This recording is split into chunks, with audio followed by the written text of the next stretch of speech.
Hey guys, Troy Francis coming at you from Warsaw in Poland. You have to play a bit of a character when you go on a first date, okay? Got to play a little bit of a character. Now, what this doesn't mean is to lie about yourself and to pretend to be something you're not, okay? And the difference is very subtle, and most people don't get this, and most of you watching this probably aren't going to get it anyway, but I'm going to try and explain it as clearly as possible, okay?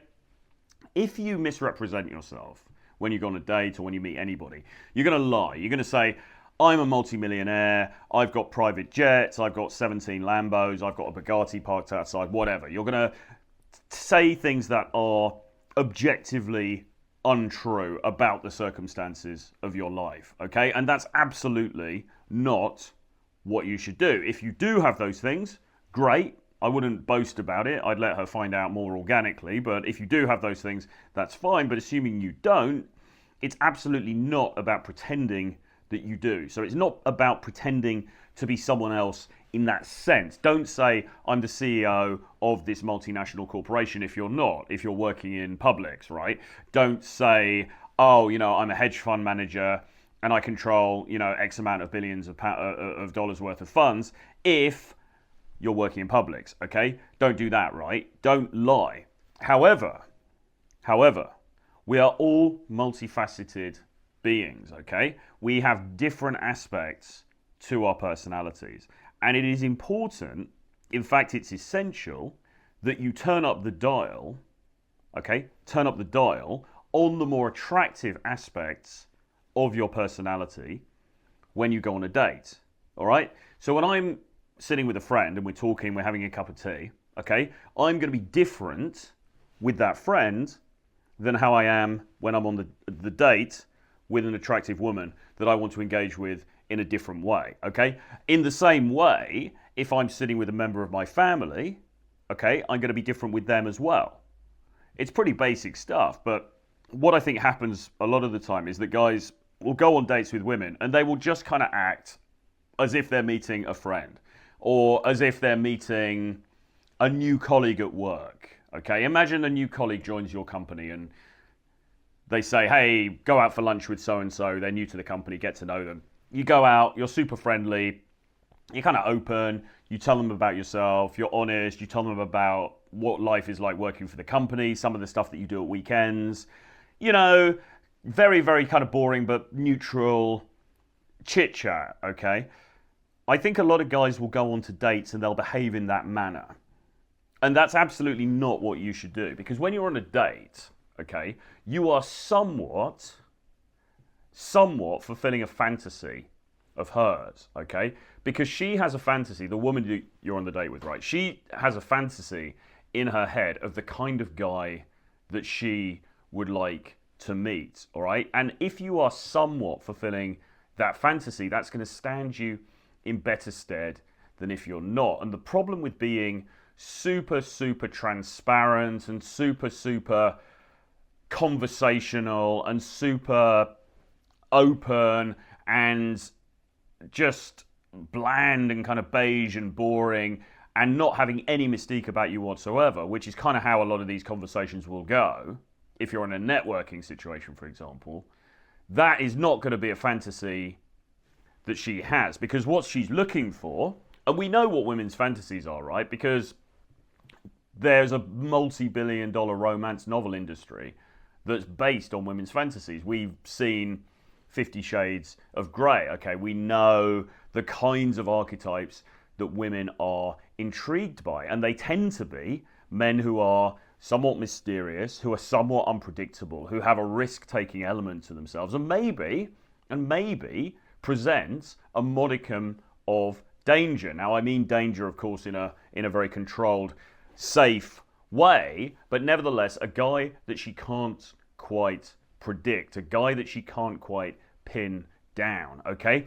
If you sit there and tell her your 5-year plan, if you tell her what you want to achieve in the short, medium, and long term, your hopes for promotion, your 401k, your plans for a family by the age of 35 and a half, etc., you're an open book. All right, you're an open book. There is nothing there for her to wonder about. There are no gaps for her imagination to fill in. And remember, her imagination is one of the most powerful erotic tools at her disposal and at your disposal, okay? If you make that imagination work over time, then you are putting yourself in a very good spot, okay? So when you're on the date, you are somewhat, and I stress somewhat, playing a character. Again, for those at the back, this does not mean that you pretend to be someone you're not. This does not mean you say, I own a private island in the Caribbean, etc., etc., if you don't. It's not about that, but it is about presenting yourself in a curated manner that is more likely to be intriguing to her than not. I was on a date recently with a woman and I was wearing something very similar to this. I was wearing a suit. I looked, I think, quite nice. And we sat down and we were talking and I took my jacket off. And then she saw that I had some tattoos here and she was looking at the tattoos and I showed her something here as well. And she said to me, "You look like a Mafia guy." And I was thinking internally, my God, I mean, that's absurd, right? That's absolutely absurd if you think that. She said, "I know, you look like a Mafia guy." And she's like, I know who you remind me of. You remind me of that guy on YouTube who does the Russian Mafia advice videos. And I was thinking, yes, I know that guy because I've been watching some of those videos recently. And I'm told actually that it's a spoof character. I'm told that it's an actor who's playing that role and it's not quite genuine. But I've been watching some of those videos recently. They're really, really good. I'll link it below.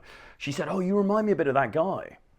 And I said, "Well, listen, he's a little bit older than me. Come on." Incredibly flattering, actually, that she thought that. And of course, anybody who knows me, very contradictory to what my character is actually like, all right? Do I have a mafioso side? Absolutely not, okay? But the fact that I was able to communicate that in some way, okay, or the fact that that would even come to her mind, all right, is fascinating. Because although that's not really what I'm like, and it's certainly not what I'm like most of the time, in her mind, okay, as a youngish woman who was somewhat turned on by that notion of a guy, okay, this slightly dangerous sort of bad boy character, I was able on that date to fulfill that fantasy for her, okay? Now, it wasn't anything that I said. I didn't say to her, "Hey, I'm in the Mafia." I didn't say to her, I'm a gangster or anything like that. Obviously, that would be absurd. But she took that upon herself to imagine that. Her imagination filled in the gaps, okay? Because when we were talking about what I did for work, I was fairly unspecific. I don't tend to go into details. I never used to go into details when I was working corporate because it would have been very boring. And I don't go into details about the stuff that I do here or, any of the other businesses that I'm involved with because, again, it's kind of boring. It's just not really relevant at that point in an interaction. I'd much rather get to know her. So what I tend to do is to leave a lot of gaps. And then the woman that I'm engaged with will fill in those gaps with her own imagination. And often that can work in my favor, okay? Because she fills in the gaps in a way that kind of promotes whatever fantasy she has about the kind of guy she finds attractive. And often it will tend to be these more bad boy, kind of ruthless, slightly dangerous characters, okay? Again, that's not what I'm like, genuinely as a person.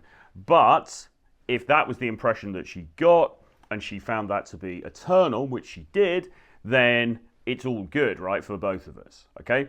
So again, when you are going into that date situation, particularly a first date or a second date, whatever, before you guys have become intimate, before this has become a relationship or a thing of any kind, you are somewhat playing a role, or at least you are not giving all of the information about yourself away in such a way that there's nothing left for her to figure out. There's nothing left for her to wonder about, okay? You need to hold back, okay? You need to turn the dial up on the things that are more likely to make you attractive, which is that mysteriousness, it's that sort of devil-may-care nature, it's that playfulness, it's that slight risk-taking personality, it's that sense that she can't quite pin you down. You want to turn the dial up on those things. The last thing you want to do is appear as Mr. Dependable, Mr. I can figure him out, easy, he's an open book. That is the last thing you want to do. It's not about lying, but it is about presenting yourself in the most favourable light possible. And the most favourable light possible is not the nice guy, okay? The most favourable light possible is the guy with mystery, or indeed, the guy with edge. And the Edge course is coming very soon, so watch this channel for information on that. Edge 3.0 with myself and James Tusk and Les, out very soon. If you want to get on my email list to find out more about that, the link is below. Subscribe to the channel. I'll see you guys again very soon. Bye-bye.